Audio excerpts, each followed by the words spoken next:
मौजे अष्टाकासार येथील शेतकरी या शेतकऱ्यांनी आज रोजी माननीय तहसीलदार साहेबांना एक निवेदन देऊन सततचा पाऊस आणि अतिवृष्टी याबद्दल शेतकऱ्यांना आजची परिस्थिती अशी झालेली आहे की जमिनीत एकही थेंब पाणी घ्यायची क्षमता जमिनीची राहिलेली नाही। अतिवृष्टी अतिपाऊस झालेला आहे, तेव्हा याचा शेतकऱ्याची झालेली नुकसान धरून त्यांनी शेतकऱ्यांना ताबडतोब म्हणजे शासकीय पातळीवर मदत द्यावी आणि पीक विमा देण्यासाठी मदत करावी ही नम्र विनंती। मौजे अष्टाकासारमधून मी शेतकऱ्यातर्फे प्रतिनिधी बोलतो प्रशांत आळंगे म्हणून, की जेणेकरून ग्राउंड लेवलला येऊन शासनानं पाहणी करून होता होईल तेवढं लवकरात लवकर शेतकऱ्यांचा जे नुकसान झालेली आहे भरपाई कशा पद्धतीने देता येईल ह्याची सोय सरकारने करावं, जेवढं होता होईल तात्काळ।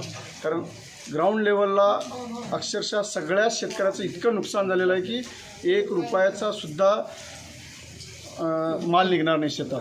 त्याच्यासाठी सरकारनं त्याची लवकरात लवकर दखल घेऊन पंचनामे करून शासनाने आर्थिक मदत करावी। आता isakal.com आहे देशातील नंबर 1 ची मराठी न्यूज वेबसाईट। प्रत्येक अपडेटसाठी isakal.com ला नक्की भेट द्या।